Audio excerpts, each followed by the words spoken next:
దేవుని ఇల్లుని దొంగల గుహగా మార్చకూడదు. దేవుని ఇంటిని కళ్యాణ మండపాలుగా మార్చకూడదు. దేవుని ఇల్లుని భయభక్తితో, ప్రార్థన, చింతతో, పరిశుద్ధమైన ఆశలతో కోరికలతో ఆయన చూస్తూ ఉంటున్నాడు. ఆయన ఆశిస్తున్నాడట. యథార్థమైన ఆరాధన జరిగే వాళ్ళుగా మీరందరూ ఉండాలి. నా తండ్రి అది కోరుకుంటున్నాడు, ఆశిస్తున్నాడు. అలాంటి కాలం వచ్చింది. అది మీ జీవితాల్లో ఆ యథార్థమైన ఆరాధన అనుభవిస్తున్నారా లేదా?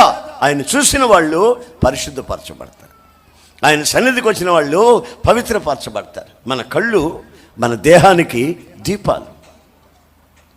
మన కళ్ళు పవిత్రమైనవైతే మన సర్వ శరీరము పవిత్రంగా ఉంటుంది. మన కళ్ళు అపవిత్రమైనవైతే సర్వ శరీరం పాడైపోతుంది, శాపంగా మారిపోతుంది. చెడు కళలు వస్తాయి, పీడ కళలు వస్తాయి. నీ వ్యక్తిగత జీవితంలో నీకున్న శక్తి బలమంతా ఉడిగిపోతుంది.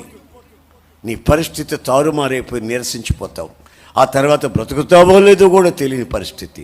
ఈ సినిమాల చుట్టూ తిరిగి, పనికిమాలిన పుస్తకాలు చదివి, పనికిమాలిన స్నేహాలు చేసి, పనికిమాలిన కాల్స్ని రిసీవ్ చేసుకొని జీవితంలో శాపాన్ని అనుభవిస్తున్నటువంటి ప్రజలతో ప్రభు అంటున్నాడు, మీరు యథార్థముగా ఆయన ఆరాధించే వాళ్ళై ఉండాలి.